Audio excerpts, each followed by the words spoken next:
Hello students, आज हम पढ़ेंगे अपनी एक्सरसाइज 4। ठीक है।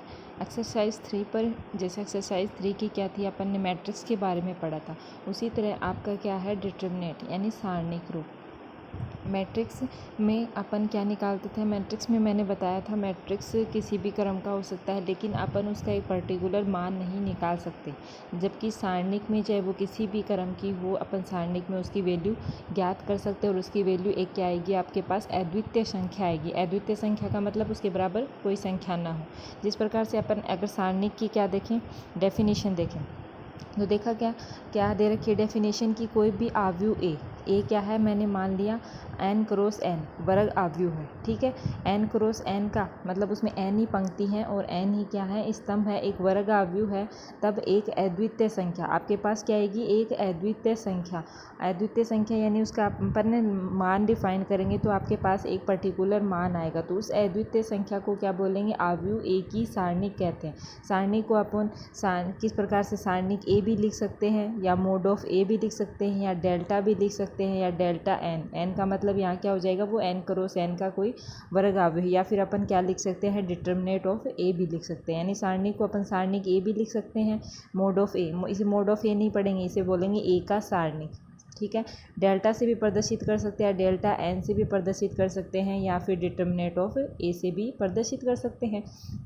यानी आव्यूह से आपकी क्या आएगी, सारणिक। और उस सारणिक, वो सारणिक का मान निकालेंगे तो आपके पास क्या आएगी, अद्वितीय संख्या आएगी। और इस अद्वितीय संख्या को ही अपन क्या बोलेंगे, उस आव्यूह ए की क्या बोलेंगे, सारणिक। जैसे अपन ले लें, अपने पास मान लो एक क्रॉस है, यानी एक वन क्रॉस वन क्रम का क्या है, एक आव्यूह है। तो एक आव्यूह यदि देखो, मैं आपको मान निकालना, आपकी ज़्यादा से ज़्यादा 3 क्रम तक की सारणिक आ सकती है। या तो हमेशा सारणिक में ध्यान रखना, वो आपके पास क्या होगा, एक वर्ग आव्यूह, यानी जितनी पंक्ति होंगी उतने ही स्तंभ होंगे, तभी अपन उसका मान डिफाइन कर सकते हैं। ठीक है। सारणिक में ध्यान रखोगे, वो हमेशा आपके पास क्या होगा, एक वर्ग आव्यूह होगा। ठीक है। जैसे एक क्रम का कोई आव्यूह है, एक क्रम का आव्यूह है, जैसे मैंने मान दिया ए आई जे। ठीक है। 1 क्रॉस 1 का है, तो इसका अगर अपन सारणिक निकालेंगे तो सारणिक क्या होगा, ध्यान रखना, इसका सारणिक उसके अंदर जो संख्या है वही क्या हो जाएगा, उसका सारणिक है। जैसे आपके पास ये ए, तो इसका ए आ जाएगा तो इसके सारणिक का मान क्या आएगा, उसके अंदर वाली संख्या ए ही आएगी। लेकिन इसमें एक मैं नोट लगा के लिख रखा है, ध्यान रखोगी, क्या दे रखा है कि अगर अपने पास मोड के ये सारणी के अंदर माइनस ए आ जाए तो इसकी वैल्यू माइनस ही, क्योंकि इसको मोड मत समझना, मोड और सारणिक में अंतर होता है। यानी एक क्रॉस एक क्रम का कोई आव्यूह है तो उसके सारणी का मान उस आव्यूह के अंदर वाली संख्या ही होती है, चाहे प्लस में होगी तो प्लस में होगी और माइनस वाली होगी तो माइनस में होगी।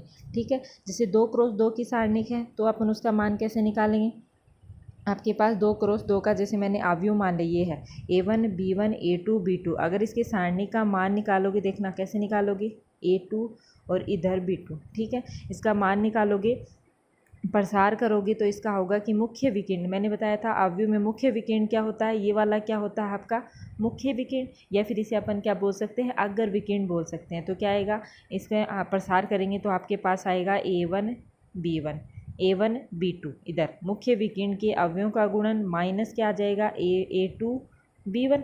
क्योंकि सारणिक में माइनस क्यों आता है, माइनस इसलिए आता है, जैसे 2 क्रॉस 2 की मान रहे हो तो यहाँ पर क्या होता है प्लस, दूसरा आएगा माइनस, यहाँ पर माइनस, यहाँ पर प्लस। क्यों, इसमें ध्यान रखना कि यहाँ पर कौन सा अवयव होता है, अगर अवयव में निकाले, यहाँ पर अवयव होता है A11, यहाँ पर कौन सा होता है A12, और यहाँ पर होता है A21, और यहाँ पर क्या होता है 22।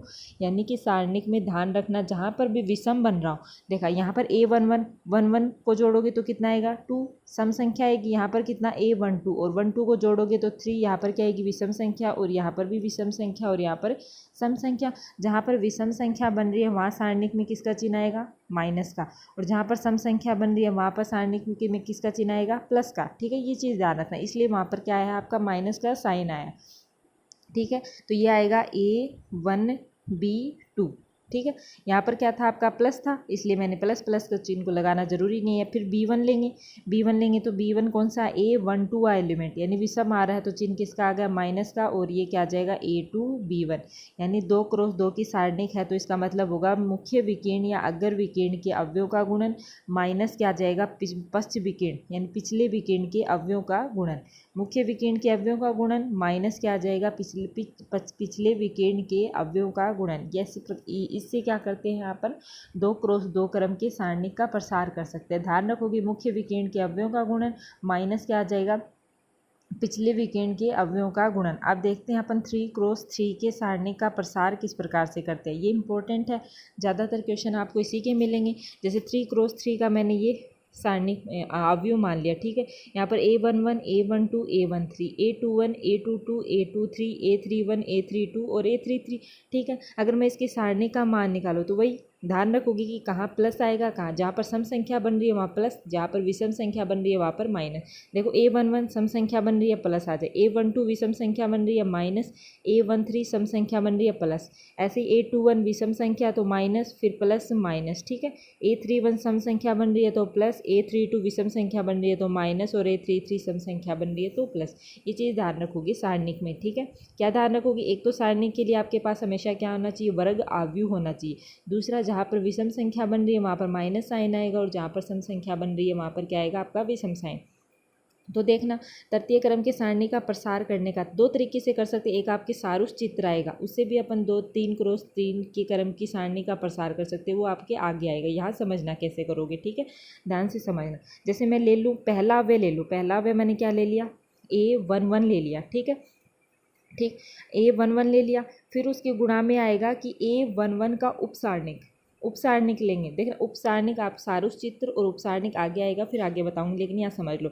जैसे मैंने पहला अवयव क्या लिया, A11 के साथ तो प्लस ही साइन आएगा, क्यों, क्योंकि 1 और 1 क्या है आपके पास सम संख्या है, इसलिए प्लस साइन को लिखने की जरूरत नहीं।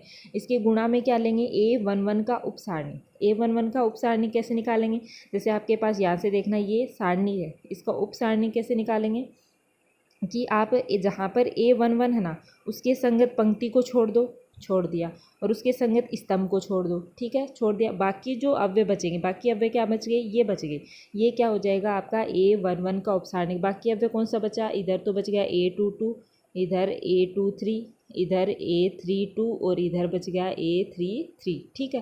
तो ये हो गया आपके उपसारणिक। जिस भी अव्यय का उपसारणिक निकालना है उसके संगत पंक्ति को छोड़ दीजिए और उसके संगत स्तंभ को छोड़ दीजिए। बाकी जो अव्यय बचेंगे वो क्या होंगे, आपके उस अव्यय का उपसारणिक हो जाएगा, ठीक है। फिर अगला अव्यय लेते हैं अपन, अगला अव्यय लेंगे अपन A12, ठीक है। A12 के साथ कौन सा साइन जाएगा, माइनस साइन। देखो क्यों, क्योंकि 1 और 2 क्या है विषम, 1 और 2 को जोड़ेंगे 3 आएगा और 3 क्या है विषम संख्या, तो क्या साइन आएगा माइनस। अब देखोगे माइनस A12 का उपसारणिक, A12 इधर है तो A12 के संगत पंक्ति को छोड़ दिया और A12 के संगत स्तंभ को छोड़ दिया। बाकी जो अव्यय बचेंगे क्या बच रहा है, A21 A23, इधर A31 और A33, ये उपसारणिक आ जाएगा, ठीक है। इसी प्रकार से अगले अव्यय A13 के साथ कौन सा साइन जाएगा, प्लस साइन A13। इसके उपसारणिक इस प्रकार से निकालेंगे, इसके संगत पंक्ति को छोड़ दो और इसके संगत स्तंभ, इसके संगत पंक्ति कौन सी है ये, इसके संगत स्तंभ कौन सा है ये। बाकी जो अव्यय बचेंगे उसको लिख दो, बाकी जो अव्यय बचेंगे A21 A22 A31 और A32, ठीक है। आपके पास देखो ये जो उपसारणिक आ रही है 2 क्रॉस 2 की, ठीक है, और 2 क्रॉस 2 की मैंने अवयव का मान सारणी का मान निकालना कैसे बताया था, मुख्य विकर्ण के अवयवों का गुणन माइनस क्या आ जाएगा, पिछले विकर्ण के अवयवों का गुणन। मुख्य विकर्ण के अवयवों का गुणन देखो इसमें करोगे, A11 तो है ही आपके पास, मुख्य विकर्ण के अवयवों का गुणन क्या जाए, A22 A33 माइनस क्या जाए A23 A32, ठीक है। माइनस A12 है मुख्य विकर्ण के अवयव गुणा A21 A33 minus A23 A31, इसी प्रकार से आगे। तो आगे समझ में कि तीसरे क्रम के सारणिक का मान किस प्रकार से निकालोगे, ठीक। आगे देखते हैं अपन, इसके एक एग्जाम्पल लेके देखते हैं। जैसे मैंने इधर एग्जाम्पल डाल रखा है कि आपके तृतीय क्रम का कोई सारणिक है, ये वाला A2012023132 का मान ज्ञात करना। अपन प्रथम पंक्ति से, जरूरी नहीं है कि अपन पंक्ति से ही प्रसार करें, स्तंभ के संगत भी प्रसार कर सकते हैं और पंक्ति के संगत, दोनों के संगत प्रसार कर सकते हैं। देखो प्रथम पंक्ति के संगत प्रसार कर रही हो, प्रथम पंक्ति कौन सी है 1 2 0, ठीक। 1 को उठा लेते हैं, गुणा में क्या आएगा इसका उपसारणिक, ठीक। तो 1 के संगत आप पंक्ति को छोड़ दो, 1 के संगत स्तंभ को छोड़ दो, बाकी अव्यय बचेंगे 3 1 और 0 2, ठीक है। फिर दूसरा अव्यय उठाएंगे तो यहाँ पर कौन सा साइन आएगा, माइनस साइन, क्योंकि ये A12 एलिमेंट है और 1 2 क्या आती है आपके पास, 1 और 2 को जोड़ोगे तो 3 आएगा और 3 क्या है विषम संख्या, और सारणिक में विषम संख्या के साथ क्या जाता है माइनस साइन, ठीक। 2 में उसके संगत पंक्ति को छोड़ दो और स्तंभ को छोड़ दो, क्या बचेगा 2 बचेगा, 1 बचेगा, 3 और 2, ठीक है। 0 उठाएंगे तो उसके संगत उपसारणी क्या आएगी आपकी, उसके संगत पंक्ति को छोड़ दो, स्तंभ को छोड़ दो, क्या बचेगा 2 3 3 0, ठीक। और 1 ये क्या आपका 2 क्रॉस 2 का सारणिक बन गया, और 2 क्रॉस 2 के सारणिक का क्या होता है, मुख्य विकर्ण के अवयवों का गुणा माइनस पिछले विकर्ण के मुख्य विकर्ण के अवयवों का गुणा 3 इंटू टी, 3 इंटू 2 और माइनस आ जाएगा 1 इंटू 0। इसी प्रकार से आगे कर लोगे और इसको सरल करोगे तो लास्ट में इसका मान क्या आ जाएगा, आपके सारणिक का मान 4, जो कि क्या है आपके पास एक अद्वितीय संख्या है। और उसी अद्वितीय संख्या को अपन क्या बोलते हैं, आव्यूह ए का क्या बोलते हैं, सारणिक बोलते हैं। आगे समझ में। अब देखते हैं कि उपसारणिक कैसे, जैसे मैंने अभी बताया था ना कि उपसारणिक लेंगे तो उपसारणिक या फिर इसे अपन क्या बोलते हैं, लघु सारणी, इसे माइनर, इंग्लिश में माइनर कहते हैं, इसलिए कौन से सिंबल से प्रदर्शित कर देंगे उपसारणिक को, MIJ, ठीक है। I का मतलब पंक्ति और J का मतलब स्तंभ, की M किस आव्यूह की IV पंक्ति और Jवें स्तंभ का उपसारणिक निकालते हैं। देखना कैसे होगा कि इसकी परिभाषा देखना क्या दे रखी है आपके पास, क्या दे दिया, ये एक सारणिक दे दिया, 3 क्रॉस 3 का क्या दे दिया आपको, सारणिक दे दिया। अपन देखते हैं इसके प्रत्येक एलिमेंट का उपसारणिक निकाल के देखते हैं। तो इसकी सारणिक क्या हुई, मैंने बताया, क्या बताया था पीछे कि जिस भी अव्यय का उपसारणिक ज्ञात करना है उसके संगत क्या छोड़ोगे, पंक्ति को छोड़ दो, और उसके संगत क्या छोड़ दो, स्तंभ को छोड़ने पर जो शेष सारणिक बचता है, शेष सारणिक बचता है उसे अपन क्या कहेंगे, सारणिक ए का क्या कहेंगे, उपसारणिक कहेंगे। उस अव्यय का क्या कहेंगे अपन, उपसारणिक कहेंगे, ठीक है। समझ में आ गया। जैसे मैं यहाँ पर निकाल रही हूँ A11 का उपसारणिक, तो A11 कहाँ है आपके पास, इधर, तो उसके संगत पंक्ति को छोड़ दिया और उसके संगत मैंने किसको छोड़ दिया, स्तंभ को। बाकी जो अव्यय बचे, कौन सा बच गया, A22 A23 A32 A33, इसको क्या बोलेंगे अपन, अव्यय A11 का क्या बोलेंगे, उपसारणिक बोलेंगे, ठीक है। समझ में आ गया। इसी प्रकार से मान लो मैं A32 का उपसारणिक, A32 कहाँ पर है आपका, देखो A32 यहाँ पर है, ठीक है। इसका उपसारणिक निकाल रही हूँ तो इसके संगत पंक्ति को छोड़ दो और इसके संगत किसको छोड़ोगे, स्तंभ को। बाकी अब क्या बचेंगे, A11 A13 A21 और A23, ये क्या हो जाएगा आपका, A32 का क्या हो जाएगा, उपसारणिक हो जाएगा, ठीक। जैसे आगे एक एग्जाम्पल दे रखा है आपको, समझना इसको। एग्जाम्पल में क्या दे रखा है आपको, 2 क्रॉस 2 का, यानी आपको देखना यहाँ दे रखा है -5 दे रखा है, 3 दे रखा है, 4 दे रखा है और 6 दे रखा है। अब ये बोला है कि अव्यय 3 का उपसारणिक ज्ञात करो। मान लो मैं इस 3 का उपसारणिक ज्ञात कर रही हूँ, तो उसके संगत क्या छोड़ोगे, उसके संगत पंक्ति को छोड़ दोगे, उसके संगत स्तंभ को छोड़ दोगे, तो 3 का उपसारणिक क्या आ जाएगा आपके पास, 4। 3 के संगत अव्यय 3 का उपसारणिक, यहाँ पे सॉरी गलत हो गया, ये आप 4 कर लेना, ठीक है। तो 3 का उपसारणिक क्या जाएगा आपका 4। इसी प्रकार मैं -5 का उपसारणिक ले लूँ, तो ये पंक्ति छोड़ दोगे, स्तंभ छोड़ दोगे, -5 का उपसारणिक क्या जाएगा आपके पास 6, तो कर लोगे शायद, है ना। आगे देखो, मैंने 3 क्रॉस 3 का सारणिक ले रखा, उसमें मान लो ये है, मैं अव्यय 5 और 7 का उपसारणिक ज्ञात कीजिए। 5 का निकालना तो उसके संगत स्तंभ को छोड़ दो, उसके संगत पंक्ति को छोड़ दो, तो बाकी अव्यय क्या बच गई, इधर 7 बच गया, इधर 3 -1 और -3, ठीक है। इसका उपसारणिक निकालना है, ये क्या बन गया आपके पास, 2 क्रॉस 2 का सारणिक, और 2 क्रॉस 2 का सारणिक का मतलब आप क्या जानते हो, मुख्य विकर्ण के अवयवों का गुणा। मुख्य विकर्ण हो जाएगा 7 × -3, फिर माइनस पिछले विकर्ण के अवयवों का गुणा क्या आ जाएगा, 3 × -1, ये कितना हो जाएगा, माइनस का 21 और माइनस माइनस प्लस, और ये क्या आ जाएगा 3, ठीक है। इसको सरल करोगे तो आपका आ जाएगा, या फिर ऐसे भी छोड़ सकते हो। इसी प्रकार 7 के उपसारणिक को उसके संगत पंक्ति को छोड़ दो, स्तंभ को छोड़ दो, क्या बच गया, -6 5 और -3 6, ठीक है। इसी प्रकार से अपन उपसारणिक से निकालेंगे। अगला आपका दे रखा है कि सहखंड किसे कहते हैं, ठीक है। उपसारणिक से आपका क्या आएगा, सहखंड को फैक्टर बोलते हैं, इसलिए अपन इसे CIJ या AIJ या FIJ से भी प्रदर्शित कर सकते हैं, ठीक है। कि क्या दे रखा है, देखो मैंने इसकी डेफिनेशन लिख रखी है कि किसी सारणिक में IV पंक्ति तथा JV स्तंभ के प्रतिच्छेदन पर, IV पंक्ति तथा JV स्तंभ के प्रतिच्छेदन पर स्थित अव्यय, है ना। मान लो आपके पास जैसे ये है, मैंने सारणिक मान लिया, ठीक है। सारणिक मैंने क्या मान लिया, इधर A11 A12 A13, 3 क्रॉस 3 का मान है, इधर क्या आ जाएगा A21 A22 A23, इधर आ जाएगा A31 32 और A33, ठीक है। तो इसमें क्या आ जाएगा, IV पंक्ति तथा JV स्तंभ के प्रतिच्छेदन पर, मान लो इधर मान लो मैं पहली पंक्ति तथा पहले स्तंभ के प्रतिच्छेदन पर मान लो A11 मान लिया, इसके प्रतिच्छेदन पर स्थित अव्यय, पहली आई वी पंक्ति मान लो, आई वी पंक्ति और जे वे स्तंभ मान लो मैं पहली पंक्ति तथा पहले स्तंभ के प्रतिच्छेदन पर कौन सा अव्यय आ रहा है, A11। ठीक है, A11 का सहखंड किस प्रकार से निकालेंगे, अपना एक सूत्र याद रखना, उसमें जैसे इसे CIJ से भी प्रदर्शित कर सकते हैं, AIJ या FIJ। मान लो मैं इसे FIJ से प्रदर्शित कर रही हूँ, ठीक है, FIJ AIJ किसी से भी, तो इसका सूत्र होता है -1 की पावर, आई वी पंक्ति और जे वे स्तंभ का ज्ञात कर रहे हैं तो I प्लस जे और क्या आ जाएगा आपका, इधर आ जाएगा M माइनर, यानी उप सारणिक लेंगे MIJ। ठीक है, MIJ क्या आएगा आपका सूत्र आएगा FIJ बराबर -1 की power I plus J into MIJ। ठीक है, ये सूत्र ध्यान में रखना। अब मैं क्या निकाल रही हूँ, पहली पंक्ति तथा पहले स्तंभ के प्रतिच्छेदन पर अव्यय कौन सा था, A11 का उपसारणिक। मान लो मैं A11 का उपसारणिक निकाल रही हूँ, है ना, तो A11 का मतलब क्या है, I का मान क्या है 1 और J का मान भी कितना है 1, तो अपन किसका मान निकाल रहे हैं 1, F11 का निकाल रहे हैं, तो I का मान कितना आ जाएगा 1 और J का मान कितना आ जाएगा 1 और M क्या आ जाएगा 1 1। ठीक है, ये पहले अव्यय का आप देखोगे -1 की पावर सम होगी तो F11 का मान कितना आ जाएगा, सम होने पर माइनस क्या हो जाएगा, प्लस बन जाएगा, क्या है किसके बराबर आएगा, M11 के बराबर आ जाएगा। ठीक है, बस इस प्रकार से निकालेंगे, अपन को सूत्र ध्यान में रखना है। MIJ क्या है आपके जो अव्यय आई वी पंक्ति तथा जेवे स्तंभ के प्रतिच्छेदन पर जो अव्यय है ना उसका क्या है, उपसारणिक है MIJ। ठीक, अगर I प्लस जे का मान सम होगा ना, I प्लस जे का मान आपके पास सम हो जाएगा तो जो सहखंड है वो किसके बराबर आ जाएगा, आपका डायरेक्ट उपसारणिक के। ठीक, बस इसमें माइनस साइन का ही वो होता है, माइनस साइन का ही फर्क पड़ता है कि जहाँ पर I प्लस जे सम बन रहा है वहाँ पर सहखंड का मान किसके बराबर आएगा, उपसारणिक के, और जहाँ पर I प्लस जे का मान विषम बन रहा है वहाँ पर सहखंड का मान क्या आ जाएगा, माइनस उपसारणिक के, यानी बस माइनस साइन होता है, वैल्यू बराबर आएगी, बस माइनस साइन का फर्क होता है। ठीक है, जैसे मैं एक एग्जांपल ले रही हूँ कि उसमें मैं बोल दूँ आपको कि आप उपसारणिक निकालो और क्या निकालो, सहखंड निकालो।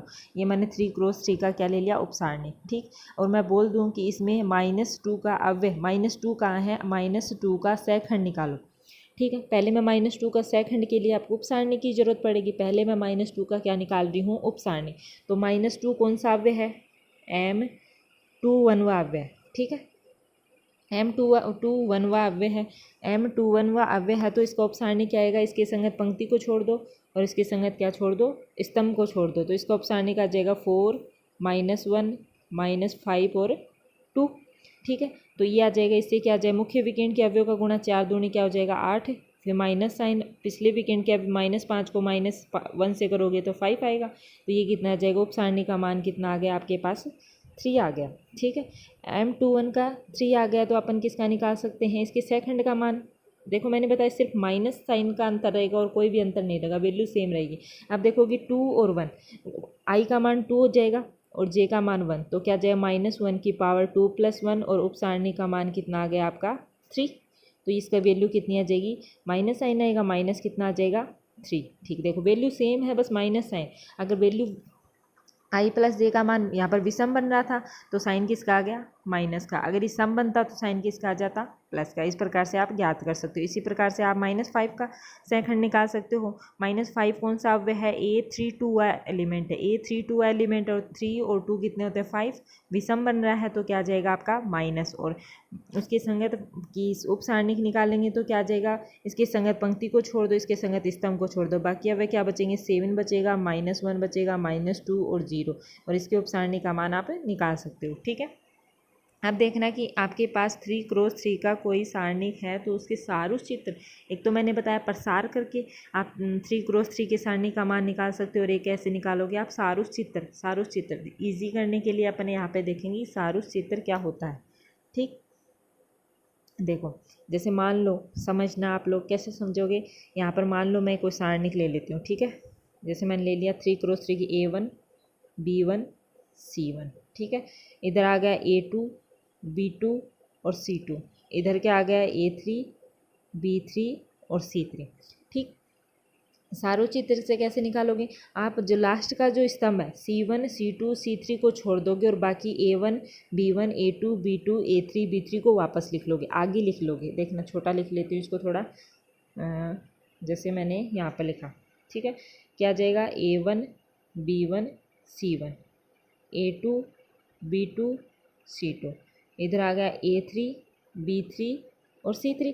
मैंने क्या बताया, लास्ट वाले स्तंभ को छोड़कर बाकी अवयव को सेम सेम लिख लोगे। A1 आ जाएगा, B1 आ जाएगा, A2 आ जाएगा, B2 आ जाएगा, A3 आ जाएगा, B3। ठीक है, छोड़ दिया। आप कैसे निकालोगे, आप पहले तो अगर जो विकिरण बन रहे हैं इसमें अगर विकिरण जो जो बन रहे हैं उनको क्रॉस करोगे। ठीक है, अगर विकिरण देखो यहाँ शुरू से देखोगे, अगर विकिरण देखो A1 बन रहा है, B2 बन रहा है और यहाँ तक एक विकिरण तो ये बन रहा है, बाकी एक इधर बन रहा है B1 C2 A3। ठीक है, एक बन रहा है C1 A2 B3। अगर विकिरण पहले अगर विकिरणों का गुणा लिखोगे, यहाँ पर अगर विकिरण कौन से बन गए, ये बन गए। अगर विकिरणों का गुणा लिख लो, यहाँ पर क्या आया A1 B2 C3 plus sign के साथ। दूसरा कौन सा बना B1 C2 A3 plus sign के साथ। तीसरा कौन सा बना C1 A2 B1। ठीक, अगर विकिरण के अवयव का गुणा लिख लिया, उसके बाद क्या लिखोगे, पश्च विकिरण के अवयव का गुणा। पश्च विकिरण यानी कौन से बन रहे हैं, पश्च विकिरण कोने से स्टार्ट करोगे। पश्च विकिरण बन रहे हैं जैसे A3 B2 C1, फिर B3 C2 A1, फिर C3 A2 B1, ये तीन ही बन रहे। देखो यहाँ पर खत्म हो गया। माइनस के साथ क्या लिखोगे, पहले तो क्या लिखा, अगर विकिरण के अवयव का गुणा, माइनस के साथ क्या लिखोगे, पश्च विकिरण के अवयव का। पश्च विकिरण कौन सा बन रहा है आपका, A3 B2 C1 प्लस क्या आ जाएगा B3 C2 A1 प्लस कितना आ जाएगा आपका C3 A2 B1। इस प्रकार से आप एक तो प्रसार करके सिद्ध कर सकते हो, एक अपन कौन सा निकाल सकते हैं, अपन सारूस चित्र से। जैसे मैं एग्जाम्पल से वापस आपको समझा देती हूँ ताकि समझ में आ जाए। ठीक है, आपको एग्जाम्पल दे रखा है, जैसे 3x3 का क्या दे रखा है, सारणिक दे रखा है 1 2 -1 3 5 7 2 4। अगर ये समझ में नहीं आए तो आप प्रसार करके सेम आंसर आएगा। ठीक है, देखना कैसे करोगे। आपको मैं छोटा सा लिख लेती हूँ, क्या दे रखा है 1 3 2 2 5 4 -1 7 6। क्या बताया, लास्ट वाले स्तंभ को छोड़कर बाकी अवयव को आप क्या लिख लोगे, सेम। 1 2 3 5 2 4 लिख लिया। अब क्या करोगे, पहले तो अगर विकिरण के अवयव का गुणा। अगर विकिरण 3x3 किया तो तीन ही अगर विकिरण बनेंगे और तीन ही क्या बनेंगे, पश्चिम विकिरण। अगर विकिरण में शुरू वाले एलिमेंट से स्टार्ट करोगे और उसमें लास्ट वाले एलिमेंट से स्टार्ट करोगे। तो अगर विकिरण के अवयव को कर देखो, अगर विकिरण एक तो 1 5 6 बन रहा है। ठीक, 1 5 6 बन रहा है। दूसरा कौन सा बन रहा है, 2 7 2 और इधर कौन सा बन रहा है, -1 3 4। तो पहले क्या करोगे, अगर विकिरण के अवयव का गुणा 1 को 5 तो कितना बन जाए 1 × 5 × 6 प्लस साइन के साथ। दूसरा कौन सा बना 2 × 7 × 2 और तीसरा कौन सा बना -1 × 3 × 4। फिर क्या साइन आएगा, माइनस का साइन और पश्चिम विकिरण के अवयवों का गुणा। पश्चिम विकिरण के अवयव को देखो, इसमें पश्चिम विकिरण कौन से बन रहे हैं, पश्चिम विकिरण बन रहा है इधर, यहाँ तो यहाँ से फर्स्ट से स्टार्ट करोगे, यहाँ लास्ट से 2 5 -1 4 7 1 और 6 3 2। माइनस के साथ आ जाएगा कौन सा बना 2 5 -1, तो यहाँ लिख लो 2 × 5 × -1 प्लस और कौन सा बना 4 × 7 × 1 और प्लस बना 6 × 3 × 2। ठीक है, इसको सरल कर लोगे, यहाँ पर ये बन गया आपका। सरल करोगे तो यहाँ पर कितना आ जाएगा 30 आ जाएगा, ये कितना 28 और इसको करोगे तो माइनस का 12 माइनस ये -10 हो जाएगा 28 हो जाएगा 36। ठीक है, और इधर इसको सरल करोगे तो आपका लास्ट में आंसर क्या आ जाएगा, आपका लास्ट में आंसर आ जाएगा -8 आ जाएगा। ठीक, इसी प्रकार से एक और देखना कि सारणी का प्रसार करने। ठीक है, मैंने सारणी का एक तो नॉर्मल तरीके से प्रसार करना बताया, एक आपका सारूप चित्र से बना। अब सारणी का प्रसार आप किस रूप में करोगे, एक क्वेश्चन आएगा आप उप सारणी को सैखंड के रूप में। ठीक है, मैंने क्या बताया कि सैखंड और उप सारणी में कितना अंतर होता है, सिर्फ माइनस प्लस का अंतर होता है और कोई अंतर नहीं होता। वैल्यू क्या आएगी आपकी, समान आएगी। देखना किस प्रकार से करोगे, जैसे आपका कोई भी सारणिक दे दिया आपको 3x3 का क्या दे दिया, सारणिक दे दिया। ठीक है, अब ये बोल रहा है कि आप उप सारणिक रूप में करो और सैखंड रूप में करो। उप सारणिक रूप में और सैखंड रूप में, जैसे उप सारणिक रूप में मैं प्रथम पंक्ति से कर देती हूँ। प्रथम पंक्ति का पहला अवयव क्या है, A11, तो इसका उप सारणिक क्या होगा A11, यानी आईवी पंक्ति और जेवा स्तंभ है तो इसका उप सारणिक आएगा A11, यही तो आएगा इसका उप सारणिक। और देखो यहाँ पर 1 और 1 क्या है, 1 और 1 को जोड़ोगे तो 2 बनेगा और 2 क्या है आपकी सम संख्या है, और सम संख्या होने से यहाँ पर साइन क्या रहेगा, प्लस। प्लस को लिखने की जरूरत नहीं है। दूसरा एलिमेंट में कौन सा ले रही हूँ, B1, और B1 कौन सा एलिमेंट है आपके पास, A12 एलिमेंट है। ठीक, ये कौन सा था, A11 एलिमेंट, तो 1 और 1 प्लस बन रहा था। यानी सम संख्या बन रही थी तो प्लस साइन, और 1 और 2 3 विषम बन रहा है तो साइन किसका आएगा, माइनस का। तो यहाँ पर अपन क्या लेंगे, माइनस का साइन। तो ये कौन क्या आ जाएगा, B1, और इसका उपसारणी क्या आएगा, A12। ठीक है। इसी प्रकार से लास्ट में देखो C1 कौन सा एलिमेंट है, A13 वाला एलिमेंट है, और 1 और 3 को जोड़ेंगे तो क्या बनेगा, 4, और 4 क्या है, सम संख्या है। सम संख्या होने पर कौन सा साइन लोगे, प्लस। तो C1 और इसका उपसारणी क्या आ जाएगा, A13। ठीक है। इस प्रकार से करोगे। अब अपन देखते हैं सेकंड रूप में, सिर्फ माइनस प्लस का अंतर होगा। सेकंड रूप में अपना क्या है, जैसे उपसारणिक रूप में तो आ गया A1 A11, माइनस क्या आया, B1 A12, प्लस कितना आया, C1 A13। यही तो आया। ये तो आपका किस रूप में आ गया, उपसारणिक रूप में। एक अपन करते हैं सेकंड रूप में। आप लोग जानते हो मैंने सेकंड का सूत्र क्या बताया है, Fij बराबर -1 की पावर i प्लस जे, और क्या आता है, Mij। ठीक है। आप यहाँ पर Mij ले लेना उपसारणिक रूप में। सॉरी, मैंने Mij आएगा, Aij नहीं आएगा। क्या आएगा, Mij माइनर। ठीक है, Mij यहाँ पर Mij कर लेना, A11 की जगह Mij। ठीक, Mij। ठीक है, Mij। ठीक, मैंने सेकंड का सूत्र बताया ये। अब अपन देख लेते हैं कि F11 का अपन को प्रथम पंक्ति से निकाल रहे हैं तो अपन को F11 चाहिए, F12 चाहिए, और क्या चाहिए, F13। अगर मैं यहाँ पर कर दूँ, मान लो F11, ठीक है, F11 का निकालूँ तो i का मान कितना हो जाएगा, 1, और j का मान भी 1, और क्या हो जाएगा, M11। ठीक, तो F11 i 1 + 1 2 सम संख्या बनेगी तो इसका मान कितना आ जाएगा, 1 1 की। सेम वही। ठीक है। इसी प्रकार से अगर सम संख्या बन रही है तो आप उस उपसारणी के बराबर होगा, और विषम संख्या बन रही है तो आप क्या होगे, माइनस साइन के बराबर हो जाएगा। ठीक,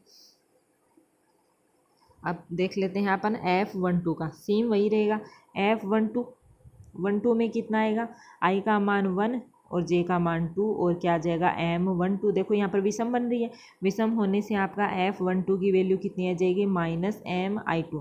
तो समझ गए होंगे कि देख लो जहाँ पर विषम है वहाँ माइनस उपसारणिक ले लो, और जहाँ पर सम है वहाँ प्लस। तो इसको देख के बताओ F13 किसके बराबर आएगा, 1 और 3 सम संख्या बन रही है तो प्लस, यानी सम संख्या बन रही है तो इसके सेम उपसारणिक के बराबर आ जाएगा। ठीक, अब अपन इनके मान रख सकते हैं। सेकंड रूप में अपना क्या आया था, उपसारणिक में मान रख देंगे, क्या था, A11 माइनस क्या था, BA12, और प्लस C क्या था, A13। सेकंड रूप में रखेंगे तो A11 किसके बराबर आया, देखो A11 किसके बराबर आया, F11 के। ठीक, माइनस B है। A12 किसके बराबर आ रहा है, -F12 के, प्लस C M13 किसके बराबर आ रहा है, F13 के। ये देखो ये माइनस और ये माइनस क्या आ जाएगा, आपका प्लस। इससे ये निकलता है कि आप डायरेक्ट ध्यान रख सकते हो कि सहखंड में देख रहे हो तो सभी क्या आ रहे हैं, आपके प्लस में आ रहे हैं, और जबकि उपसारणिक में देख रहे हो तो क्या है, जहाँ पर विषम बन रहा है वहाँ माइनस साइन हो रहा है, और जहाँ पर सम बन रहा है वहाँ पर क्या हो रहा है, प्लस साइन। ठीक है, कैसे ध्यान रखोगे, A11 सम बन रहा है तो प्लस साइन, A12 विषम बन रहा है तो माइनस साइन, A13 सम बन रहा है तो प्लस साइन, और सहखंड में डायरेक्ट ध्यान रखोगे कि सभी के सभी क्या होते हैं, प्लस में होते हैं। ठीक, ये तो आपके क्या हो गया, बेसिक हो गया। आगे अपन वीडियो में स्टार्ट करेंगे प्रश्नावली 4.1 की क्वेश्चन। देखो इसमें 2-4 क्वेश्चन है जो आपको बता देती हूँ, वैसे तो आप निकाल सकते हो इजीली। मैंने अगर इसका अगर बेसिक्स अच्छे से पढ़ा है, आप लोगों ने समझा है, तो इनके क्वेश्चन आप डायरेक्ट कर सकते हो। जैसे पहले क्वेश्चन में आपको क्या दे रखा है, देखना, आपको दे रखा है कि 2 × 2 की क्या दे रखी है, उपसारणिक दे रखी है 2 3y 6 = 4, और एक की 2 × 2 की दे रखी है 7, और बोल रहा है कि आपको x और y के मान ज्ञात करने। ठीक है, आप देखोगे अगर इन दोनों सारणिकों को हल करोगे तो आपके पास क्या आएंगी, 2 समीकरण आएंगे, और इन दोनों समीकरणों को हल करके आप किसका मान निकाल सकते हो, x और y का मान इजीली निकाल सकते हो। जैसे ये सारणिक है, ठीक है, ये सारणिक है, और इस सारणिक में अगर देखो 2 × 2 की है, और मैंने बताया 2 × 2 के सारणी का मान कैसे निकालते हो, मुख्य विकीर्ण के अवयवों का गुणन माइनस पिछले विकीर्ण के अवयवों का गुणा। तो मुख्य विकीर्ण क्या हो जाएगा, इसका हो जाएगा 2 × x यानी 2x, माइनस क्या आ जाएगा, पिछला विकीर्ण आ जाएगा 3 × 4 बराबर कितना आ जाएगा, 4। एक समीकरण तो ये हो गया। अगर दूसरे सारणिक से देखते हैं, मुख्य विकीर्ण हो जाएगा 2x माइनस क्या आ जाएगा, 4y बराबर आ जाएगा सेम। आपके पास ये 2 समीकरण बन गए। इन दोनों समीकरणों को हल करके क्या निकाल सकते हो, x और y। अगर एक बार तो मैंने मान लो दोनों समीकरणों को जोड़ देती हूँ, नहीं सॉरी घटा देती हूँ तो चिन्ह चेंज हो जाएंगे। यहाँ पर प्लस था तो माइनस, माइनस था तो प्लस, प्लस था तो माइनस, ये कैंसिल हो जाएगा। तो -3y में से 4y घटाओगे तो कितना बचेगा y, और 4 में से अपन -7 घटाओगे तो कितना आ जाएगा, अपन घटा रहे हैं इधर 4 में से -7 तो कितना आएगा -3, यानी y का मान कितना आ गया -3। अब y का मान आप कोई भी समीकरण, चाहे समीकरण 1 में रखो चाहे 2 में रखो, और किसका मान निकाल सकते हो आप, x का मान निकाल सकते हो। ठीक है, समझ में आ गया पहला क्वेश्चन। इसी प्रकार से ये बोल रहा है कि 5 का क्वेश्चन। ठीक है, तीसरा क्वेश्चन था, पहला दूसरा आप आराम से कर सकते हो, 4 का कर सकते हो, 5 का देखना जो मैंने अभी बेस थ्योरी पढ़ाई है। ये बोल रहा है कि निम्न सारणिकों में प्रथम स्तंभ के अवयवों का उपसारणिक और सहखंड लिखकर उसका मान भी ज्ञात कीजिए। ठीक, उपसारणिक लिखकर और सहखंड लिखकर उसका क्या ज्ञात करना है अपन को, मान। प्रथम स्तंभ से करना है। देखो आपको किससे करना है, प्रथम स्तंभ से। आपको सारणी क्या दे रखी है, ए दे रखा है एच और जी, इधर भी क्या दे रखा है एच जी, इधर क्या दे रखा है बी एफ, और इधर क्या दे रखा है एफ सी। ठीक है, उपसारणी का मान तो इजीली निकाल सकते हो। प्रथम स्तंभ से निकालना है तो प्रथम स्तंभ क्या है आपका, यही तो है, यानी ए का उपसारणिक निकालना है, एच का उपसारणिक निकालना है और जी का उपसारणिक। मान लो मैं ए का उपसारणिक, तो ए कौन सा एलिमेंट है आपके पास, ए 1 एलिमेंट है। इसका उपसारणिक के लिए मैंने क्या बताया, जिस भी अव्यय का उपसारणिक निकालना है उसकी संगत पंक्ति को छोड़ दीजिए, उसके संगत स्तंभ को छोड़ दीजिए। बाकी जो एलिमेंट बचेगा क्या बचेगा आपका, देखना ये रहा, उसके संगत ये छोड़ दिया, ये छोड़ दिया, बाकी एलिमेंट क्या बचा आपका, बी बच गया, एफ बच गया, इधर एफ बच गया और सी। ठीक है, तो ये हो जाएगा इसको उपसारणिक। इसको सरल करेंगे तो मुख्य विकिरण के अवयव का गुणा बी सी माइनस क्या आ जाएगा, पिछले विकिरण के अवयव का गुणा क्या आ जाएगा एफ स्क्वायर, यानी A11 का मान तो क्या आ गया, ये आ गया। इसी प्रकार मैं क्या ज्ञात कर लूँ, दूसरा स्तंभ में दूसरे एच का एलिमेंट, और एच कौन सा एलिमेंट है आपके पास, A21 एलिमेंट। एच कौन सा एलिमेंट है आपके पास, A21 एलिमेंट है। ठीक है, A21 एलिमेंट है तो अपन क्या करेंगे, इसके संगत अपन क्या छोड़ देंगे, इसके संगत पंक्ति को छोड़ देंगे, इसके संगत स्तंभ को छोड़ देंगे। बाकी एलिमेंट क्या बचेंगे, एच बचेगा, जी बचेगा, एफ सी, और इसको सरल कर सकते हो, मुख्य विकिरण के अवयव का गुणा एच सी माइनस पिछले विकिरण के अवयव का गुणा एफ जी आ जाएगा। इसी प्रकार तीसरा अवयव कौन सा है, तीसरा अवयव है आपका जी, और जी कौन सा अवयव है, 3 एलिमेंट। 3 एलिमेंट तो उसके संगत पंक्ति को छोड़ दिए, उसके संगत स्तंभ को छोड़ दीजिए। बाकी एलिमेंट बच गया आपके एच बच गया, जी बच गया, बी एफ। इसको सरल करोगे तो मुख्य विकिरण के अवयव का गुणा एच एफ माइनस क्या आ जाएगा, बी जी आ जाएगा। ठीक है, आपके पास तीन स्तंभ के तीनों अवयवों का उपसारणिक आ गया। तो मैंने बताया था उपसारणिक को कैसे लिखोगे, उपसारणिक को आप उपसारणिक रूप में सारणिक का मान कैसे लिखोगे, पहले जो मान लो कि मैंने स्तंभ से कर रहे हैं तो यानी किस किस का उपसारणिक लिखना है, ए का लिखना है, जी का लिखना और क्या लिखना है, एच का और जी का। यही तो है पहले स्तंभ के अव्यय। तो आप देखोगे पहले स्तंभ का ये कौन सा एलिमेंट है, A11 एलिमेंट। देखोगे A11 यहाँ पर सम बन रहा है, देखो 1 + 1 क्या है, सम। जहाँ पर सम बनता है वहाँ पर क्या आएगा, प्लस साइन। एच कौन सा एलिमेंट है आपका, एच एलिमेंट है A21 एलिमेंट। यहाँ पर देखो 2 और 1 विषम बन रहा है, और विषम के साथ कौन सा साइन आएगा, माइनस साइन। जी कौन सा एलिमेंट है, A31, देखो सम बन रहा है, सम के साथ क्या आएगा, प्लस साइन।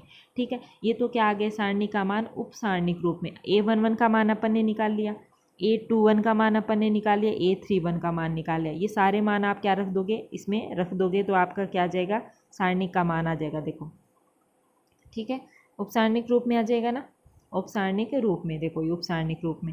अब देखो किससे खंड रूप में, देखो उपसारणिक में तो जहाँ विषम बन रहा वहाँ माइनस साइन, जहाँ सम बन रहा वहाँ प्लस साइन। लेकिन मैंने क्या बताया था, सहखंड रूप में सभी क्या चलेंगे आपके, प्लस चलेंगे, यानी सभी प्लस चलेंगे। देखो तो ये क्या आ जाएगा, A F11 plus H F21 plus G F31, सभी क्या चलेंगे आपके प्लस। तो आप देखोगे F11 देखो सम है ना, मैंने बताया था सम हो तब आपके सहखंड का मान किसके बराबर आएगा, उपसारणी की। उपसारणी क्या था, A11 हो जाएगा। किस प्रकार से आया देख लो, -1 की पावर क्या बनेगी, 1 + 1 और क्या बनेगा, A11। ये सम बन रहा है तो प्लस हो जाएगा, किसके बराबर आएगा, सीधा उपसारणी के, डायरेक्ट लिख लो। फिर कौन सा था, F21 का मान निकालना। देखो यहाँ पर विषम बन रहा है तो मैंने क्या बताया, जहाँ विषम बन रहा है वो क्या आएगा, माइनस उपसारणी की। ठीक, और F31 सम बन रहा है तो ये क्या आ जाएगा, उससे उपसारणिक के। ये सारे बराबर आ जाएंगे, तो यानी A11 की जगह क्या लिख सकती हूँ, F11, A21 की जगह क्या लिख सकती हूँ, माइनस इधर चल जाएगा तो माइनस F21, और A31 की जगह क्या लिख सकती हूँ, F31। तो उपसारणिक रूप में भी, सहखंड रूप में भी इसका मान निकाल सकते हो ना, बस। और ये उपसारणिक रूप में हो जाएगा। लास्ट का क्वेश्चन देखना, सिद्ध करना है आपको, सिद्ध करना है। इसको आप सारूस चित्र से भी सिद्ध कर सकते हो या फिर आप प्रसार करके भी सिद्ध कर सकते हो। मान लो मैं प्रथम पंक्ति से प्रसार कर दूं तो कैसे बताया था, प्रथम पंक्ति का पहला अव्यय 1 और उसके संगत उपसारणी क्या लेंगे, उसके संगत पंक्ति को छोड़ेंगे, स्तंभ को छोड़ेंगे, उपसारणी क्या आ जाएगा 1C-C1। दूसरा एलिमेंट ए ले रहे हैं, ए कौन सा एलिमेंट है, देखोगे A12 एलिमेंट विषम बन रहा है ना, तो क्या आएगा यहाँ पर माइनस का साइन ए। उसके संगत उपसारणी के लिए इस पंक्ति को छोड़ देंगे, इस स्तंभ को छोड़ देंगे, क्या बचेगा -A, C, -B और 1। ठीक, बी यहाँ पर कौन सा एलिमेंट है, A13 वाला एलिमेंट सम बन रहा है ना, तो क्या आ जाएगा प्लस साइन, और बाकी इसके संगत उपसारणी -A1 -B और -C। इसको सरल करोगे तो आपका क्या आ जाएगा RHS आ जाएगी। ठीक है,